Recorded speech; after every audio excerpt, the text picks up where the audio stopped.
Listener advisory. This episode includes stories of a racially motivated murder and other instances of extreme violence. While not explicit, listener discretion is advised. History That Doesn't Suck is a bi-weekly podcast delivering a legit, seriously researched, hard-hitting survey of American history through entertaining stories. If you'd like to support HTDS or enjoy some perks, like ad-free early releases or patron-exclusive mini-episodes, please consider giving at patreon.com/History That Doesn't Suck. To keep up with HTDS news, follow us on Facebook, Twitter, or Instagram.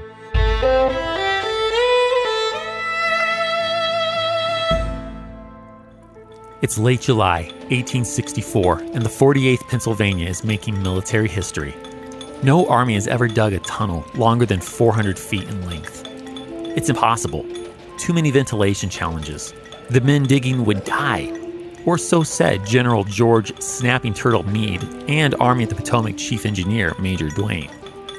When Colonel Henry Pleasants proposed tunneling under Confederate lines, placing explosives and blowing the Rebs to hell, they dismissed the idea as quote-unquote claptrap and nonsense. Only General Ambrose Burnside put stock in it, and with his approval, the 48th began to dig. And now, as they finish, they're well past 400 feet. Try 586. A 511-foot main shaft and two lateral branches, one going 37 feet to the left, the other going 38 feet to the right. Damn. Sounds like the Army of the Potomac's engineers could learn a thing or two from the Quaker State's coal miners turned soldiers. General Ambrose Burnside is particularly excited about this. Remember, the famously sideburns general commanded this very army in 1862. Then he botched it at Fredericksburg. He's never quite shaken that failure, but as the visionary who approved this tunnel, he sees redemption here. He could be the hero who ends the war. Ambrose is leaving nothing to chance. As the Pennsylvanians have been digging, he's had two fresh, eager-to-fight brigades of black troops training specifically to lead the attack after the explosion. The plan is perfect, and now, in the last week of July, the tunnel's ready. These troops are ready. Let's do this. But wait, a last-minute change. Citing their lack of experience, the hero of Gettysburg, General George Meade, says he doesn't want black troops leading. Ambrose has to accommodate this a mere 12 hours before the attack begins. His brigade generals draw straws to see whose battle-weary, not trained for this white troops will take the lead. It falls to James Ledlie, who's left to survey the terrain in the dark of night, hours before the attack.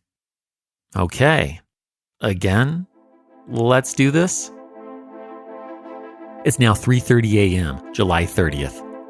8,000 pounds of black powder and 320 kegs are in the tunnel's two lateral branches, literally running under the Confederates' feet. The boys in blue light the fuse and... nothing. Sergeant Harry Reese and Lieutenant Jacob Doody have to crawl back in to check on the potentially lit explosives. Talk about terrifying. But they find the problem. Splicing issue. They fix it, crawl back out, light it again, and this time...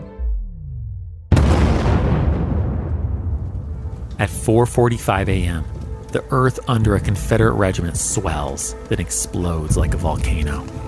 Fire shoots out of the ground while cannons, tents, breastworks, chunks of dirt the size of houses, horses, and roughly 300 gray-clad men, some in one piece, others not, soar 60 feet in the air. This part of the Confederate line is now a massive crater, 170 feet long, 30 feet deep, and 60 feet wide. Looking at the aftermath, Lieutenant Colonel Stephen Weld of the 56th Massachusetts describes the scene as, quote, horrible, men half buried, some dead, some alive, some with their legs kicking in the air, some with their arms only exposed, and some with every bone in their bodies apparently broken. Close quote. Good God. Blast the rebels to hell indeed. Yet this is the opportunity. Attack! But General James Leddy's men aren't ready for this. They first stare into this crater, this embodiment of hell on earth. Then it gets worse. Rather than moving quickly along the crater's edges and hitting the Confederates with enfilading fire down their now exposed trenches, many Federals go into the crater itself. It's not all their fault. They've never experienced this, and they're leaderless. James is hanging in a back trench, getting drunk on rum. After hours of this chaos, the black troops are finally allowed to go in. Major William H. Powell tells us their training paid off. To quote him, "Their drill for this object had been unquestionably of great benefit. Had they led the attack, 15 or 20 minutes would have found them at Cemetery Hill before the enemy could have brought a gun to bear. In the sharp little action, the colored troops captured some 200 prisoners." Close quote. If only they could have led. Instead, their success is short-lived. The Confederates have ample time to regroup. They train their cannon on the boys in blue in the bowl below and open fire. Then come the bayonets in hand-to-hand combat. In the end, the Union suffers 4,000 casualties. The Confederates, only 1,500. Ambrose's great redemptive victory is lost. General Ulysses S. Grant later calls the Battle of the Crater the saddest affair I have witnessed in the war. Such opportunity for carrying fortifications I have never seen and do not expect again to have. It's an awful loss for Ambrose Burnside and the Union cause, but the black soldiers suffer most. In a letter home, Confederate soldier William Pegram openly acknowledges that, in line with the Confederate policies we learned about in episode 61, his fellow soldiers aren't taking blacks captive. They're, quote, murdering them in cold blood, close quote. "Come out of there, you Yanks!" a rebel soldier yells at Lieutenant Colonel Stephen Weld and an unnamed black soldier hiding with him at the battle's end. They leave the shelter, ready to be taken prisoners by the Confederates standing 8 feet in front of them. Then a man in gray gives the order. Shoot the but don't kill the white man.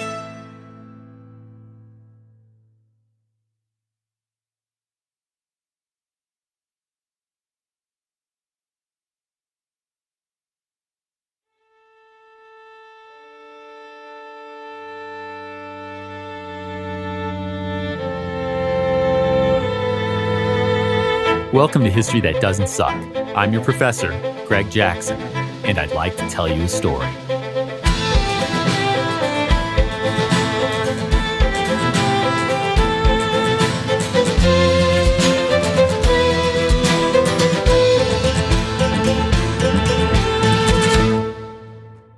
The Battle of the Crater is yet another chapter in the Siege of Petersburg, which we got a small taste of in episode 64. But this siege, or campaign really, lasts nearly a year, so sticking with a more chronological approach, we're going to leave Virginia at this point and jump around the nation a bit as we start to wrap up the year 1864.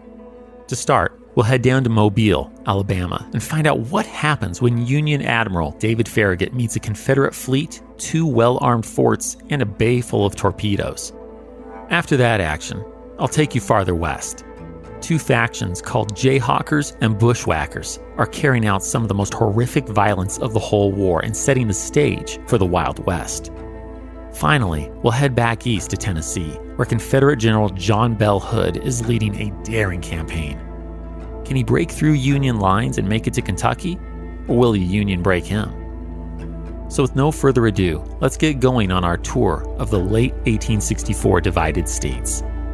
We start on Alabama's Gulf Coast. David Farragut. We met him in episode 50, and I've mentioned him a few times since then in passing, but 17 episodes is a while. Let me jog your memory. To say David was born a U.S. Navy man is barely hyperbole. His Spanish immigrant father, Geordie, sailed as a patriot and fought the British during the American Revolution. So did his namesake foster father, David Porter, whom David Farragut joined at sea at only 9 years old, making the lad a teenage vet of the War of 1812. David stayed in the Navy in the half a century since then, and never once did this son of the South consider sailing for the Confederacy. In fact, he led the naval campaign that resulted in the capture of his old haunt of New Orleans in 1862. Yeah, that had to be a little awkward. What can I say? David Farragut is Union and Navy through and through. And now, in the summer of 1864, the sharp-eyed, straight-mouthed, chiseled-jaw, mid-60s admiral has his sights set on the Confederacy's last major Gulf Coast port, Alabama's Mobile Bay. In truth, David's wanted to go after it for a while. East of Texas, Mobile's the only port city in the Gulf where Confederate vessels can get past the Union blockade. Taking it out would deliver yet another significant blow to the CSA's economy, and this Southern sailor means to do just that. So here's the lay of the land, or water, as the case may be. Mobile Bay itself is very wide, but it has two highly effective natural barriers protecting it. On the bay's eastern side is a thin, sandy 15-mile-long peninsula. It cuts west, dramatically reducing access to the estuary. The other barrier is just below the bay's western shore. This is the 15-mile-long Dauphin Island. That leaves David Farragut with two options. Attack the small, Fort Powell-protected gap between Dauphin Island and the mainland, or the larger, approximately 3-mile gap between Dauphin Island and the peninsula. He's opting for the latter. This will be no small task. There are two forts to contend with over here. Dauphin Island's Fort Gaines, and on the peninsula's point, Fort Morgan. While both are brick-built and well-armed, Fort Morgan's 86 cannons make it particularly deadly. And worse still, the Confederates have filled the waters between these two citadels with underwater mines, or torpedoes as they're called in the 19th century. Each of Mobile Bay's almost 200 torpedoes pack enough punch to sink a ship. The only safe passage for his 18-ship fleet, that is, 4 Monitor-style ironclads and 14 wooden vessels, is a 200-yard opening directly under Fort Morgan's guns. And they'll have to sail through in a line. Oh, and if they make it this far, they'll be met by 4 Confederate ships. In other words, they'll run a deadly gauntlet between 2 forts in torpedo-ridden waters, then have to fight off a flotilla. Sounds almost suicidal. And yet, here we go. It's early morning, August 5th, 1864. The Union-loyal Southerner steams toward Mobile Bay. To better handle Fort Morgan, his wooden ships are lashed together in 7 pairs. Larger ships are starboard. They'll be absorbing the fortress's punishing blasts. The action starts with the ironclad USS Tecumseh opening fire on Fort Morgan. Citadel answers in kind, but as the fleet-fort duel gets underway, the Tecumseh connects with the torpedo. The waters of Mobile Bay swallow the powerful, crucial ironclad warship in less than a minute. Screams and explosions rend the air as nearly all of the Tecumseh's 114 sailors go to their watery graves. It's nothing short of a nightmare. Unsure and terrified, the USS Brooklyn's captain halts his ship. It's a devastatingly bad choice. Leading the line of Union vessels, his decision forces the Union fleet of 18 ships, make that 17 now, to stop. And slaughter ensues. As Lieutenant and Signal Officer John Kinney describes, quote, "The whole fleet became a stationary point-blank target for the guns of Fort Morgan." Close quote. Aboard the second ship in the attack line, the fleet's flagship, the USS Hartford, John watches in horror as cannonballs sever heads and appendages, including one man who loses both legs to one ball only to lose both arms to another as he's falling. David Farragut will be damned, though, if he'll let one scared captain destroy his fleet. The seasoned, battle-hardened admiral barks out an order for the Hartford to go around the Brooklyn. "Damn the torpedoes! Full speed ahead!" he screams, at least according to legend. Sheering to port, the Hartford soon takes the lead, and its crew cringes as the sound of their hull scrapes against torpedoes. Will they share the Tecumseh's fate? No. Looks like they're duds. How lucky for the Hartford. By this point, thick smoke from cannon fire obscures the Hartford's field of vision. But if David won't let a captain's fear stop his attack, he sure as hell won't let a physical impairment do so either. In an act as legendary as his "damn the torpedoes" line, the brave admiral climbs the mainmast's rigging mid-battle. Here, high above the billows of smoke, he hollers orders to the crew below. David's only protection is a bit of rope the bosun uses to lash the Admiral to the very rigging itself. The commander remains an easy target, but at least he won't fall to his death. A Confederate flotilla attacks as the Union fleet enters Mobile Bay. The ironclad CSS Tennessee charges toward the Hartford. One of its riflemen spots David lashed to the rigging and fires repeatedly at the exposed Admiral. Yet, the Union commander's luck holds. Every shot misses. The Tennessee turns away, but the Federal flagship's woes aren't over. 3 Confederate gunboats enter the fray. The Hartford fires starboard broadsides at 2 of them, while another, the CSS Selma, opens raking fire on the Union vessel. The Hartford responds by cutting loose its accompanying portside ship, the Metacomet. She swiftly steams ahead and is joined by others from the Federal fleet as they emerge from the torpedo fort gauntlet. They make quick work of the Selma, forcing the rebel vessel's surrender. The other 2 Confederate gunboats are soon out of the picture as well. The Gaines runs aground while the Morgan flees the fight. Yet, the Tennessee still menaces. A powerful ironclad designed to ram other ships, she steams toward the Union fleet. 2 Union screw sloops, the Monongahela and the Lackawanna, try to beat the Tennessee at its own game by dashing themselves against her iron hull, but only end up damaging themselves. Then comes an ominous moment. The rebel ironclad and the Yankee flagship face each other down, bow to bow. Perhaps fearing to go down with her intended victim, the Tennessee turns slightly off course so she and the Hartford only graze past each other. As they do, the wooden Union ship unleashes a broadside on the Iron Confederate, but it's utterly ineffective. Good God, the Tennessee seems invincible. It's shortly after this that the damaged Lackawanna nearly collides with the Hartford. Frustrated, David calls out to his flag officer, John Kinney. "Can you say, 'for God's sake,' by signal?" "Yes, sir," John answers. "Then say to the Lackawanna, 'For God's sake, get out of the way and anchor.'" And with those orders from his intrepid commander, John takes his flags and literally signals just that. As the fight rages beyond the fort's range, several of David's ships ram and fire on the Iron Confederate. Then 2 Union ironclad monitors, the Chickasaw and the Manhattan, get the Tennessee within their range. As they blast their foe with 11 and 15-inch guns, one of the Chickasaw shots strikes the Tennessee's rudder chain. That skillful, or lucky shot disables the ship.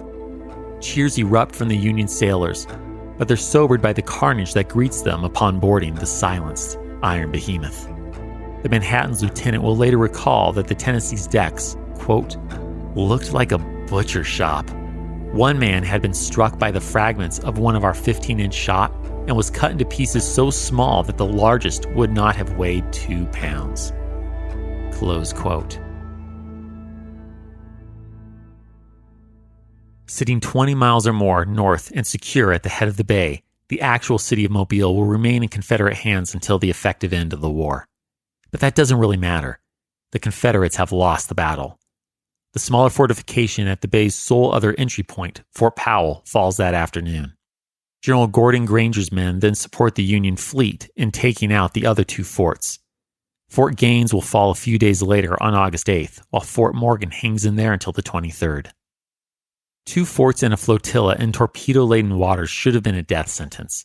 Instead, David Farragut closed a significant hole in the Union blockade, took a high-profile Confederate prisoner, the Tennessee's injured commander, Admiral Franklin Buchanan, and of course, as we know from the last episode, provided a victory that, along with General William Tecumseh Sherman's at Atlanta on September 1st, will help give new energy to Lincoln's re-election campaign. Damn, David is not one to mess around with. Considering his equally brave 1862 victory at New Orleans, it's hard to disagree with Signal Officer John Kinney, who calls his lash to the rigging, torpedo-damming admiral, quote, one of the greatest naval commanders the world has ever seen. Close quote. But that wraps up our time visiting with David Farragut. It's time to get back on land and head up to Missouri, where guerrilla warfare and a massacre await us.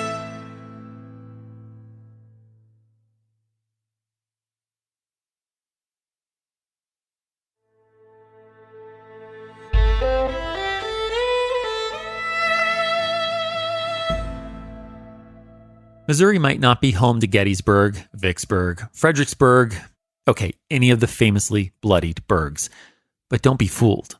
The Show-Me State isn't a bastion of tranquility.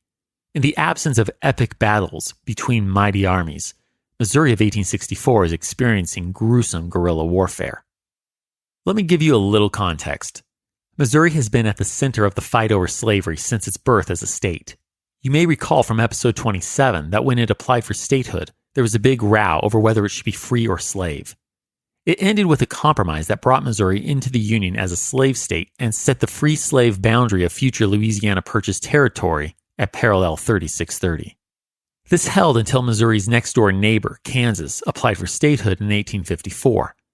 The old compromise died, as did a number of people amid pro versus anti-slavery violence. On the one side, Missouri's border ruffians used voter fraud and bullets to try to make slavery viable in their neighboring state. Kansas abolitionists responded in kind, forming their own vigilante groups that came to be known as Jayhawkers. Things got so bad as both sides robbed and murdered each other, the term Bleeding Kansas came into use, as I told you about back in episode 41. Yet, the vigilantism only heated up when war broke out. Given their anti-slavery sentiment, many Jayhawkers aligned with the Union and became federal units. Meanwhile, many ruffians became bushwhackers. Think bandits who use guerrilla tactics to ambush Union troops. They aren't officially in the Confederate Army, but they fight for the CSA when it fits their purposes. But whether Jayhawkers or bushwhackers don blue or gray, make no mistake, these men who've cut their teeth in this conflict by murdering, robbing, and plundering their foe aren't letting go of their Wild West habits or grudges. Frankly, for some of these men, the war is just licensed to indulge their thirst for such unsavory acts. As historian James McPherson puts it, quote, "The guerrilla fighting in Missouri produced a form of terrorism that exceeded anything else in the war." Close quote. There are numerous examples of such brutality among Missouri's more than 1,000 Civil War battles and skirmishes, but perhaps the most famous, or infamous rather, happens in September 1864 under the leadership of a bushwhacker called William Bloody Bill Anderson. William is not a man you want to cross. If there was any doubt about that, he settled the question last year during a particularly rage-filled raid on the abolitionist stronghold of Lawrence, Kansas. You see, Union Commander Thomas Ewing had previously arrested a number of bushwhackers' wives and sisters for providing support and intel, but the jail holding them in Kansas City, Missouri, inexplicably collapsed. Some died in this tragic accident, including one of William's 3 detained teenage sisters, and these deaths inspired the bushwhackers to hit Lawrence with an unparalleled fury.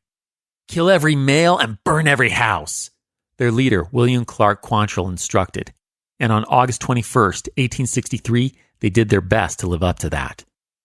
Quantrill's 450 raiders razed 185 buildings and killed 182 males, men and boys alike. As they butchered citizens and plundered, William Anderson made a name for himself.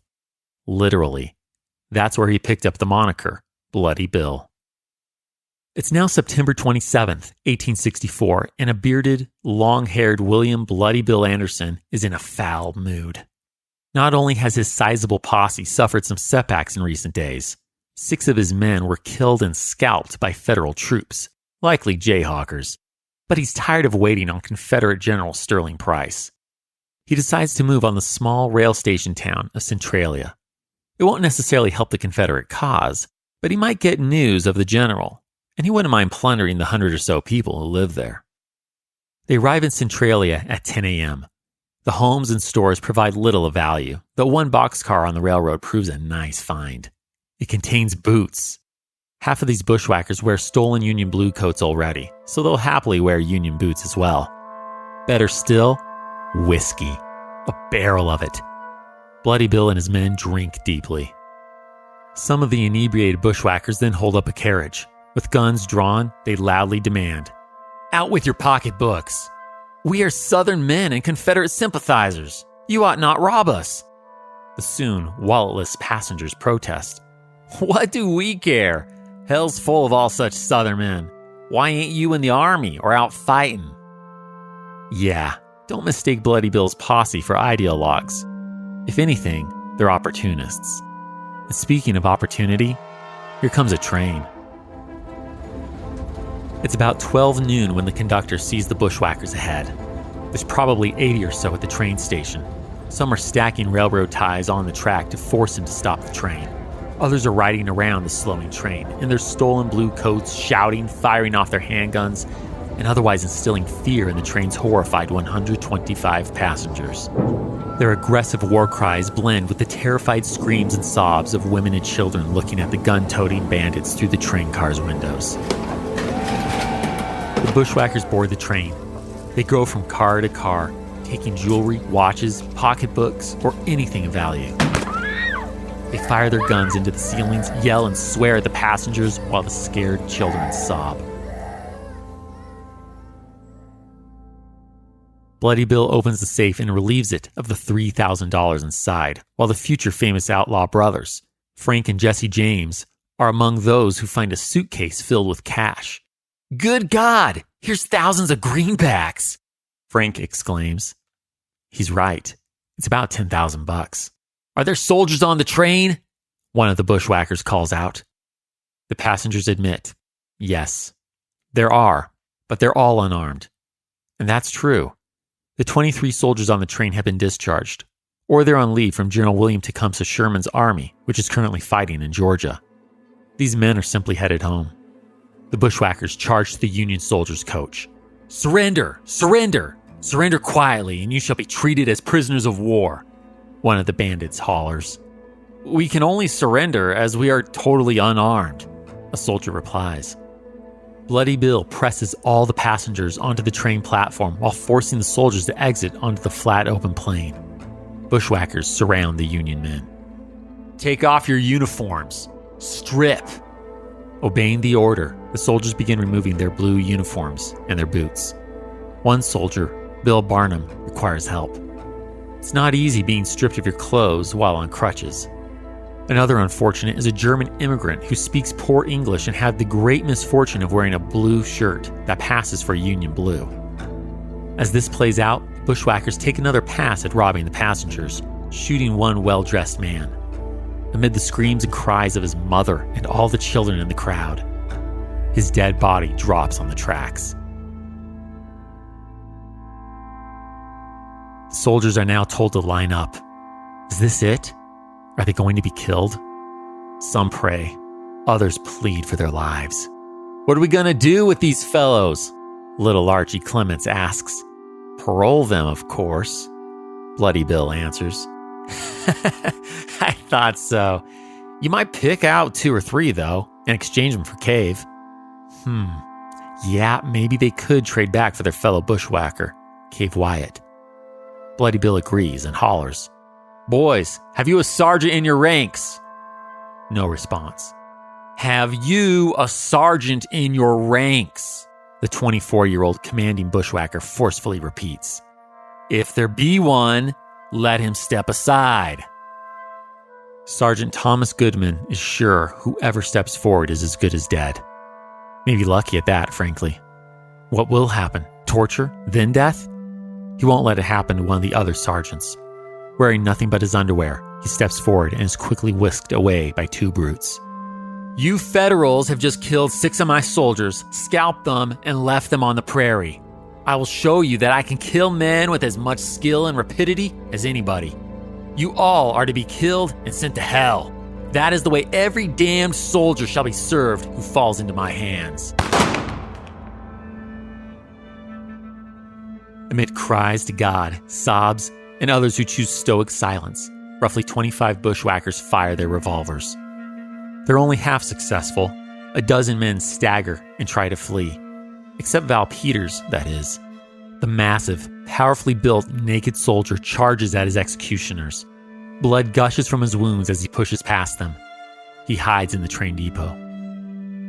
The bushwhackers burn him out of hiding. They light up the depot and simply wait. Val emerges, wielding a flaming piece of wood as a club. He beats 2 bushwhackers to the ground, but then the executioners finish the job. They get a clear shot and empty 20 rounds into him. 22 Union soldiers and one unfortunate German lay dead.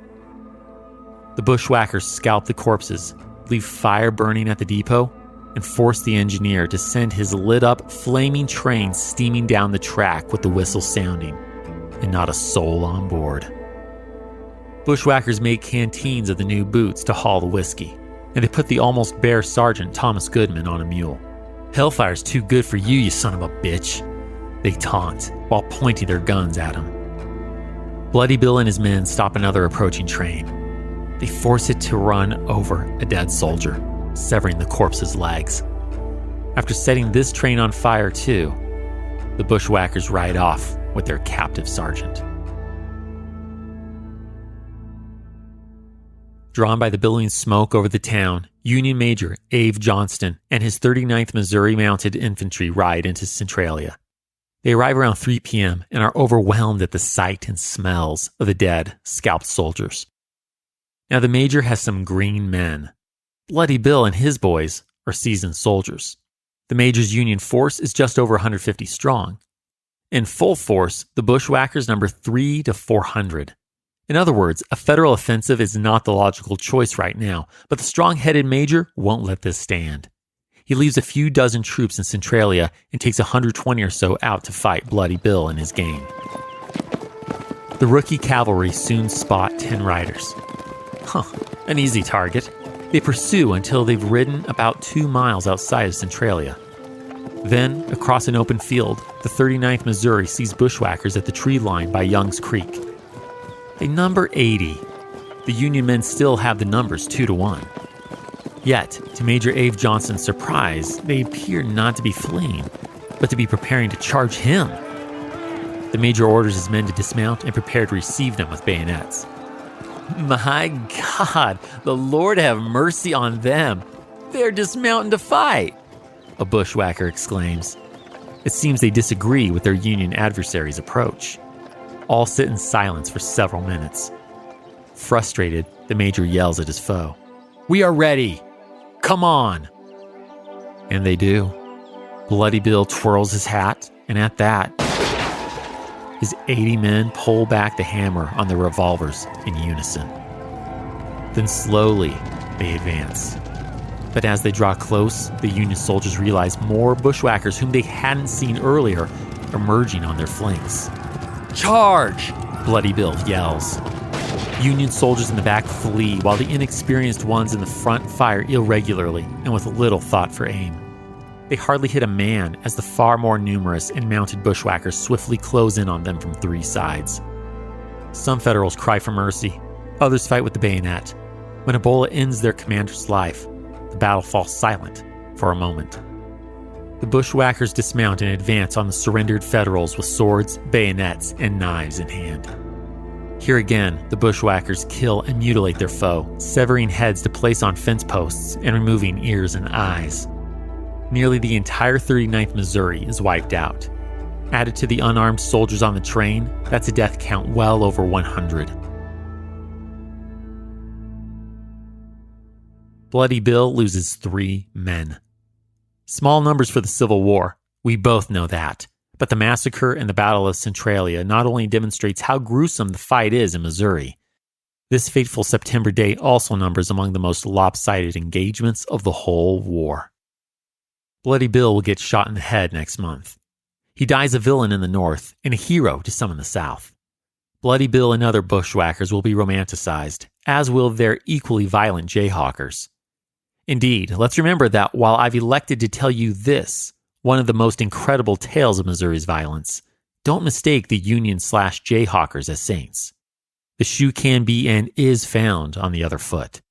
Future generations will reimagine bushwhackers and Jayhawkers alike as Robin Hood-type heroes. And to be fair, they aren't without a code of honor. Notice that amid the extreme violence, I never once mentioned an instance of sexual assault against women. Furthermore, the bushwhackers come to respect their prisoner, Sergeant Thomas Goodman, and as such, they let him go 10 days later. Just how virtuous these men are will vary from figure to figure, but either way, they'll make excellent fodder for 20th century Hollywood.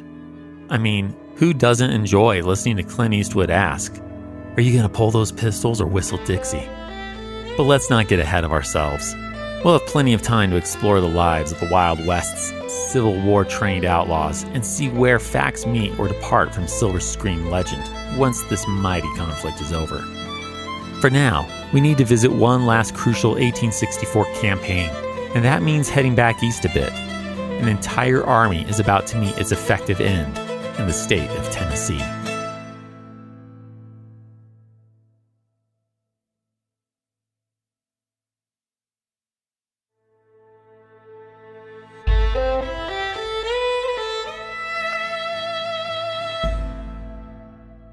It's November 1864, and things aren't looking good for the Confederacy. Abraham Lincoln is winning re-election. Ulysses S. Grant's campaign/siege in Virginia, which we got a taste of in today's opening, continues. And Union General William Tecumseh Sherman is just beginning a famous, or infamous depending on your view, march through Georgia. No question then, the CSA needs a serious win. But since the damage General John Bell Hood's Army of Tennessee is doing to rail and Union supply lines can't lure Kump out of Georgia, the Confederate commanders come up with a Hail Mary play. Here's the plan. One-legged John Hood and his massive, gloriously flowing beard will take his 40,000-man army, which is currently in Florence, Alabama, and head to Tennessee. There, the aggressive commander intends to fight his way through the state's 60,000 Federals. Now that sounds nuts, and frankly it likely is, but there is some logic here. The boys in blue are divided into two fairly equal-sized armies in two different Middle Tennessee towns. One is Nashville, the other is Pulaski. And yes, it is named after the Polish Revolutionary War hero we met in episode 11, Kazimierz Pulaski. Nashville is roughly 75 miles north of Pulaski. If John Hood can somehow keep these forces from uniting, then he'll have the numbers on his side in each engagement. He can beat them, then push north into neighboring Kentucky. Once there, he believes he can find another 20,000 recruits, then take his enlarged, victorious army east to help Robert E. Lee defeat U.S. Grant. It's a bold play, but to continue with sports analogies, they do say the best defense is a good offense, right? Let's see how this campaign turns out. Joined by the feared cavalry commander Nathan Bedford Forrest, General John Hood and his Army of Tennessee depart north from Florence, Alabama on November 21st. They march furiously. John wants to get between the two Union forces to make sure he can take them on one at a time. But Tennessee's federal generals see this. Both, by the way, are men we've met previously. Up in Nashville, we have the Southerner whose family disowned him for his Union loyalty, General George Thomas. He commands the Army of the Cumberland. You might also recall his awesome nickname, the Rock of Chickamauga, which he picked up back in episode 62. Down in Pulaski, we have General John Schofield. He commands the Army of the Ohio and answers to George Thomas. Both men led armies during episode 65's Atlanta campaign. Both men are savvy enough to surmise that their Confederate opponent will try to divide and conquer them. And acting with such foresight, John Schofield moves his force 40 miles north to the Duck River near Columbia. It's a full-on race between the two opposing armies. The boys in blue march day and night. Thanks to their breakneck pace, they managed to reach the small town that was once home to James K. Polk first, though alas, without time to visit his house-turned-museum. I'm kidding, of course, it isn't a museum yet. John Schofield's Federals take a defensive position on the northern side of the Duck River, which means the Confederates still haven't managed to get between the Union armies. From November 24th to 27th, there are small skirmishes, but things heat up on the 29th. In Stonewall Jackson style, John Hood sends cavalry commander Nathan Bedford Forrest on an eastern flanking movement. They strike Union troops farther up the turnpike that leads north to Franklin. If they can take this small village, or more importantly, the road, they will effectively prevent these Union forces from falling back farther north and reconnecting with George Thomas's men. The fight rages through the afternoon. Some Federals lose hope. At one point, an officer sees one soldier retreating in a full sprint. "Stop, my man! What are you running for?" he yells out. "Because I have no wings to fly with." The still running soldier hollers right back. Thankfully for such terrified Federal troops, John Schofield becomes aware of the flanking movement and sends 2 divisions to help them hold the all-important road. This doesn't ensure an easy win, though. The Battle of Spring Hill rages on as the autumn daylight gives way to the dark of night. John Hood has full confidence of a morning victory as he retires to his headquarters. But John Schofield has some tricks of his own. He takes his entire army and marches north that very night. Moving along the turnpike, they pass within sight of Confederate camps. A few Confederates notice them and make reports, but nothing is done. The whole Union Army passes them by as campfires crackle. When day breaks the next morning, November 30th, John Hood learns of what happened while he slept. The flanking at Spring Hill was completely for naught. The Union armies are only that much closer to uniting. Enraged and frustrated, the one-legged Confederate general immediately sends his forces after John Schofield's. It's now early afternoon. John Hood's men have spent the whole morning marching only to find their northern foe dug in at Franklin. 20,000 Yankees wrap around the town's western and southern sides below the Harpeth River. They're all tucked in their earthworks. Their artillery is prepped and ready to go. Considering the Bluecoats hightailed it out of Columbia and Spring Hill just last night, they couldn't be in a better defensive position. Generals Nathan Bedford Forrest and Benjamin Cheatham both tell John Hood an attack here is folly. But oh, is he determined. He's sure that half his problem in this campaign has been the weakness of his men. They're soft. They need to toughen up and be real men. And with that line of thinking, John Hood insists that his army will attack. The men prepare for battle. Irish immigrant turned Confederate General Patrick Cleburne, whose fierce fighting we heard about in episode 62, reports that he's ready to the Confederate commander. General, I am ready, and I have more hope in the final success of our cause than I have had at any time since the first gun was fired. God grant it, John Hood answers. With precious little daylight remaining, the gray and butternut troops form lines around 4 p.m. The military band strikes up and they advance. Rifles crack. The fighting gets hot. The Federals fall back. They dash the half a mile to the next Union line as the Confederates yell, chase, and fire. Patrick Cleburne's division is among those in the heat of this fight. He knows that if they don't break the Union line now, they'll have a hell of a time doing it later. As he leads his men forward, his horse is shot from underneath him. No matter, he mounts another. It too is soon shot. Patrick now advances on foot, in the front, sword held high, encouraging his men, and then a bullet rips through the Irish-born Confederate general's chest. He falls dead then and there. Patrick's death is a heavy loss for the CSA, but it's far from the only such loss here today. Rebels managed to overrun some Yankee entrenchments, but once that first retreating Federal line is out of the way, Union artillery and rifles unload on their enemy. When the fighting ends in the dark of night at 9 o'clock, John Hood has sustained almost 7,000 casualties. 6 Confederate generals are dead, including not just Patrick, but also General States Rights Gist. Yes, you heard that correctly. First name, States. Middle name, Rights. States Rights Gist. How's that for an aptly named Confederate? 54 regimental commanders are casualties as well. Meanwhile, the Union's losses are just over 2,000, or about 1/3 of John Hood's. I don't think this was the lesson in manliness he intended to give his men. Worse still for the Confederate commander, John Schofield gives him the slip. Again, the boys in blue marched the last 15 miles north to Nashville through the night. By the next day, Generals John Schofield and George Thomas have a united force strong in numbers, while John Hood's Graycoats have suffered a huge loss to theirs. Many of his men are truly bitter. A Texan in the Confederate Army of Tennessee, Samuel T. Foster, writes this in his journal. The wails and cries of widows and orphans made at Franklin, Tennessee, November 30th, 1864, will heat up the fires of the bottomless pit to burn the soul of General J.B. Hood for murdering their husbands and fathers at that place that day. It can't be called anything else but cold-blooded murder. He sacrificed those men to make the name of Hood famous. When, if the history of it is ever written, it will make him infamous. John Hood does the only thing he can at this point. He pursues. He takes his army up to Nashville, where his former West Point professor, General George Thomas, now commands a combined army of almost 70,000 men.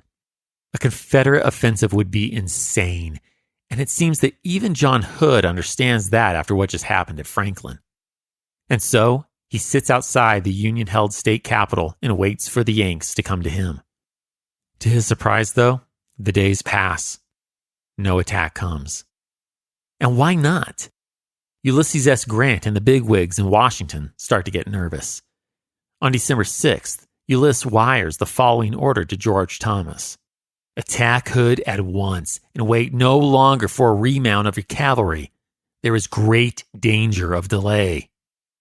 But still, he doesn't attack. War Secretary Edwin Stanton fumes that this is like having George Little Mac McClellan back, while Ulysses considers relieving George Thomas of his command. After 2 weeks of waiting, though, the old West Point professor completes his preparations. He's ready to school his old pupil once more. And this time, John Hood's failing the course. On December 15th, 50,000 Yanks feign, then charge on the 25,000 Rebs. 2 black brigades participate in the opening movements. Their colonel will note after the battle that, quote, colored soldiers had fought side by side with white troops. They had assisted each other from the field when wounded, and they lay side by side in death. A new chapter in the history of liberty has been written. Close quote. Continuing with the same tactics the next day, the Union Army prevails. John Hood gets the remaining 20,000 or so of his very depleted army to the safety of Tupelo, Mississippi, in January 1865.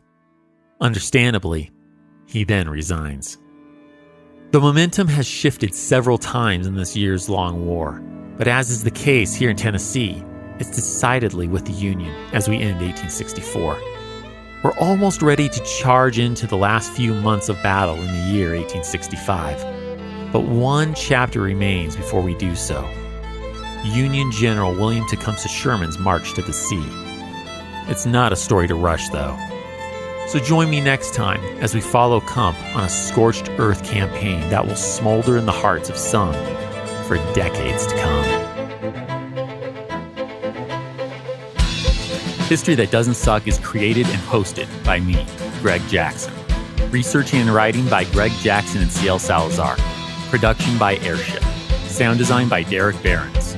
Theme music composed by Greg Jackson. Arrangement and additional composition by Lindsey Graham of Airship. For bibliography of all primary and secondary sources consulted in writing this episode, visit htdspodcast.com. HTDS is supported by fans at patreon.com/History That Doesn't Suck. CL and I are beyond grateful to you kind souls providing funding to help us keep going. Thank you. And a special thanks to our patrons whose monthly gift puts them at producer status.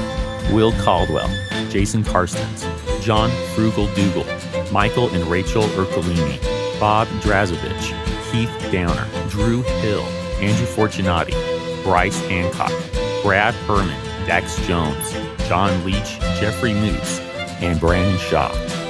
Join me in 2 weeks where I'd like to tell you a story.